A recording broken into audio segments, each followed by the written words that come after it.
प्रिय भैया बहन, आप कैसे हैं। आज के ऑनलाइन क्लास में आपका स्वागत है। सर्वेषां शुभम भूयात्, शुभम करोतु कल्याणम, आपका शुभ हो, कल्याण हो। यह कक्षा सप्तम के भैया बहन अध्याय 6 लक्षमा जो मैं पढ़ा रही हूँ, इसमें महादेवी वर्मा जी का यह पाठ है, उनके द्वारा रचित है। एक साधारण सरल सीधी सादी पहाड़ी स्त्री लक्ष्मा का वर्णन है, जिसमें वह जीवन जीने के ढंग, जीवन शैली को कितने सरल और सुबोध शब्दों में महादेवी वर्मा जी को, लेखिका को समझा देती है। उस सब की चर्चा महादेवी वर्मा जी कर रही हैं। तो कल मैं एक भाग का सारांश बताई थी, आज मैं इसी पाठ के दूसरे भाग, दो भाग में करके बता रही हूँ। आज दूसरे भाग का सारांश बता रही हूँ। लेखिका कह रही हैं कि अगर इस समता के धरातल पर सुख दुख के मुक्त आनंद की परिभाषा मित्र है, कहने का आशय यह है कि अगर जीवन में सुख दुख को अपने मित्र से साझा करना आवश्यक है, तो मेरे पास कोई मित्र कम, मित्रों की संख्या कम या नहीं मान लीजिए, लेकिन मित्र हैं, कहीं पेड़ पौधे और पशु पक्षी जैसे मित्रों की मेरे पास कमी नहीं है।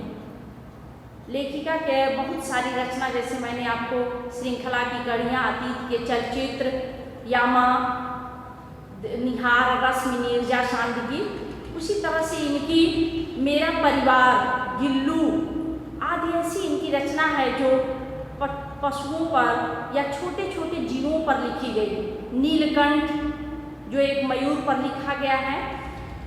तो कह रही है लेखिका कि इन लोगों के साथ मैं अपने सुख का पूर्ण आनंद तो उठा लेती हूँ या अपने पूर्ण आनंद को तो लुटा देती हूँ, लेकिन इनसे अपने दुख को मैं नहीं करती। शायद मेरे दुख का इनके साथ साझा करना आवश्यक भी नहीं है। यह लक्ष्मा कह रही कि लक्ष्मा जो है एक सरल सीधी सादी लड़की स्त्री है, और यह पहाड़ों की कटीली झाड़ियों से उसका शरीर के बहुत से अंग छिल जाते हैं, लेकिन तो भी वह लेखिका के लिए कुछ न कुछ ले आती रहती है। कह रही है मेरे लिए शहद ले आई है, और शहद जो है मधुमक्खियों की याद कर लेती हूँ, तो शहद मुझे वैसे ही पीने खाने का मन नहीं करता है, लेकिन वह कहती है ताज़ा है दीदी, खा लो, ताज़ा है।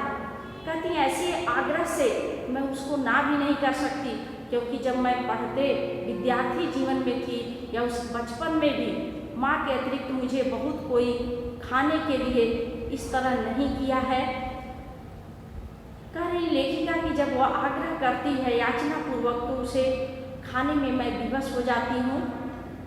लक्ष्मा के पास वहाँ मक्खी पालन, लोग मधुमक्खियों का पालन पहाड़ों पर करते हैं, लेकिन लक्ष्मा के पास ऐसी कोई सुविधा नहीं है कि जिससे वह मधुमक्खियों का पालन करे। काठ के बक्से को लोग खरीद के करते हैं।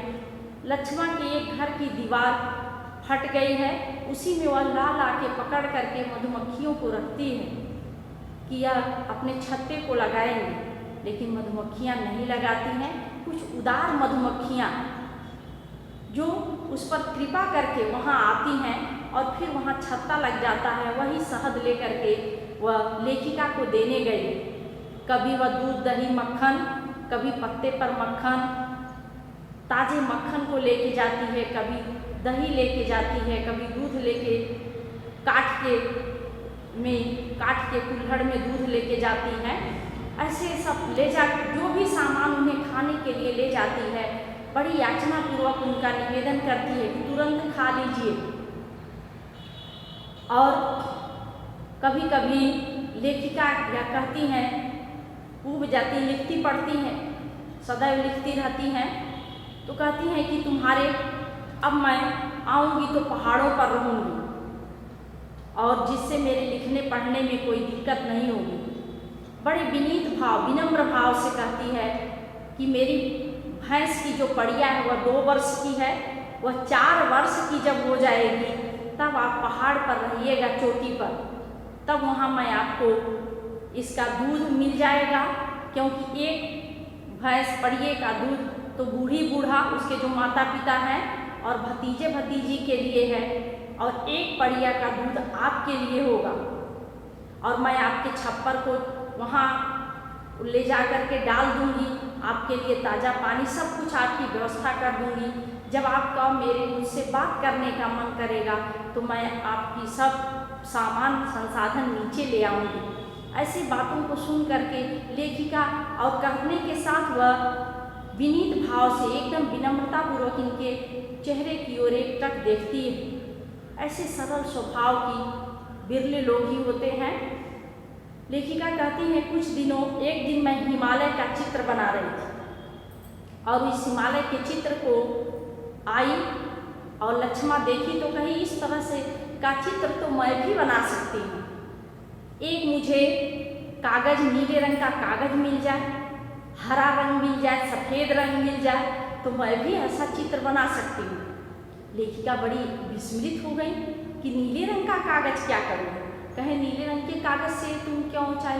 कह रही थी कि नीले रंग के कागज़ को समतल ऊपर पहाड़ों पर ले जाके लटका दूँगी, जिससे आकाश हो जाएगा, और सफ़ेद जो है वह बर्फ रहेगा, सफ़ेद रंग से उस पर बर्फ बनाऊँगी, और हरा रंग जो है वह देवदार के ऐसे वृक्ष हो जाएंगे।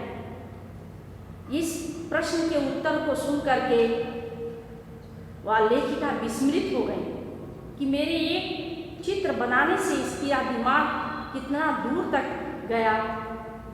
कहीं कि मैं बहुत सुंदर तो नहीं, लेकिन बेल बूटे गेरू से, चावल से मैं बनाती हूँ, पड़ोस के अन्य घरों पर भी बनाती हूँ। लेखिका कहती है कि उसके बेल बूटे और चित्र से तो बहुत सुंदर आकृतियाँ भले न उभर के आए, लेकिन यह तो जरूर उभर के आता है कि इस मनोदशा से वह कुछ अपने मन के भाव को बताना चाहती है। क्योंकि चित्र को जैसा हम देखते हैं, कल्पना मात्र से हमारे चित्र का वही आकार भी बनता है। और कहती हैं अभावपन भी दिखाई देता है, और उसकी अंगुलियों की अपट छाप जिसको मिटाया नहीं जा सकता। कहती उस अपट छाप, अमिट छाप उसके अंगुलियों की, और उसमें अभाव अवश्य दिखाई देता है।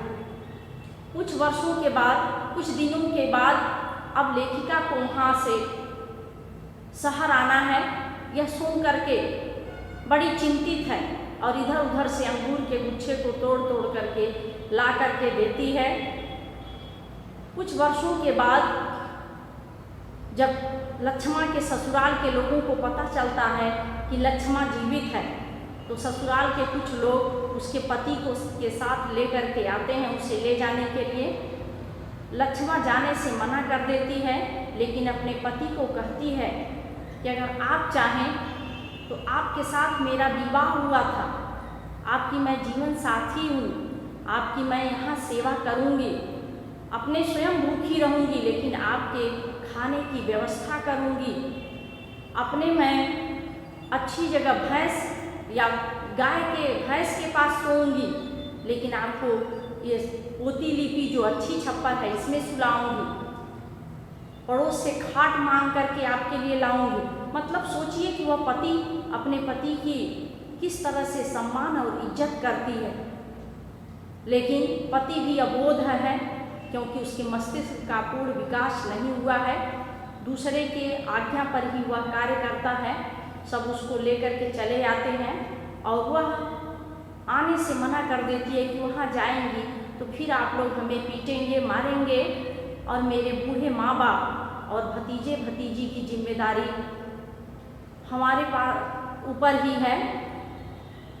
अब अपने उन सरल शब्दों में अपने मन के सारे भावों को लेखिका कहती कि वह बता देती है। जब लेखिका शहर को आती हैं तो लक्ष्मा उन्हें जब भी छोड़ने आती है तो कुछ न कुछ उनके खाने के सामानों को जरूर ले आती है। कहती जैसे जैसे मेरा सामान बढ़ने लगता है, सामानों की पैकिंग होने लगती है, लक्ष्मा जो है बड़ी दुखी होती है, क्योंकि उसके साथ सोचती है कि बहुत दिनों के बाद आएंगी और पहाड़ के रास्ते जो हैं समतल रास्ते की तरह सड़कें नहीं होती हैं।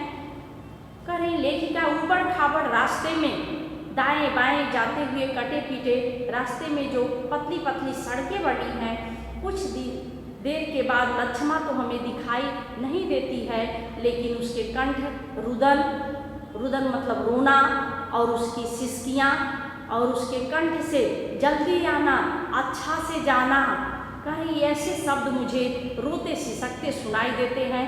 मेरा हृदय भी भर जाता है, क्योंकि वह लेखिका से निस्वार्थ प्रेम करती, उसे कोई स्वार्थ नहीं है कि मेरे बारे में, वह यह भी नहीं जानती कि मेरे बारे में लिखा जा रहा है या कुछ ऐसा किया जा रहा है। वह निस्वार्थ प्रेम करती है, और जिससे भी करती है सबसे वह निस्वार्थ प्रेम करती है। करें वह हमको एक जीवन जीने की सीख देती है। लेखिका कहती हैं कि अन्य स्त्रियों से, अन्य पहाड़ी स्त्रियों से लक्ष्मा अलग है। लक्ष्मा इसलिए अलग है कि वह कभी भी किसी से स्वार्थ के वशीभूत होकर के या स्वार्थ के वश में प्रेम नहीं करती है, वह निस्वार्थ प्रेम करती है। जब शहर में लेखिका आ जाती हैं तो लक्ष्मा की चिंता उन्हें भी होती है। सोचती हैं कि अगर लक्ष्मा पढ़ी लिखी रहती तो एक खत जरूर देती, पत्र, लेकिन पढ़ी लिखी तो है नहीं। जब कभी आती है, इससे बातें करती है तो कहती है मैं तो रोज़ आपको पत्र लिखती हूँ, जब मैं पहाड़ों पर या कहीं बैठती हूँ अकेले तो आपके बारे में सोचती हूँ, जो मन में सोचती हूँ उसको मैं सोचती हूँ कि पत्र में लिख दी हूँ, फिर सोचती हूँ पत्र आपके पास चला गया होगा। ऐसे सरल और सीधे स्वभाव वाली लक्ष्मा के जो जीवन या उसके जीवन शैली को महादेवी वर्मा जी ने बहुत ही मार्मिक ढंग से इस पाठ में वर्णन किया है।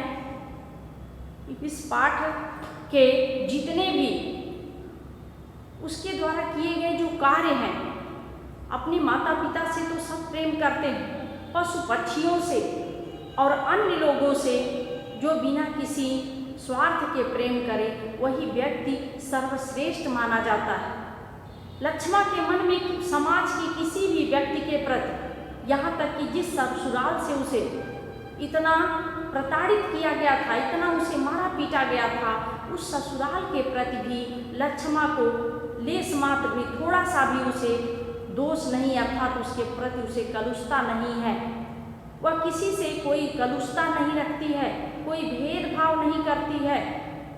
उसके हाथ पैर तो पत्थरों और पहाड़ों पर चल के अचिन्ह बन गए हैं, बहुत सी ऐसी पहचान बताते हैं। लेकिन अगर कोई लक्ष्मा को कुछ कहता भी है तो कहती आपकी तरह तो मैं अच्छा नहीं हूँ, सभ्य नहीं हूँ, तो आप अच्छा हो, आपकी तरह नहीं मैं हूँ, ऐसे अपने सरल शब्दों में कहती है। यह संपूर्ण पाठ के आपका सारांश हो गया। इसे आप वीडियो को देखेंगे, शब्दार्थ आप अवश्य लिखेंगे, और अगले वीडियो में मैं इस पाठ का आपको प्रश्नोत्तर कराऊंगी। धन्यवाद। आज के लिए बस इतना ही। आपका दिन मंगलमय हो।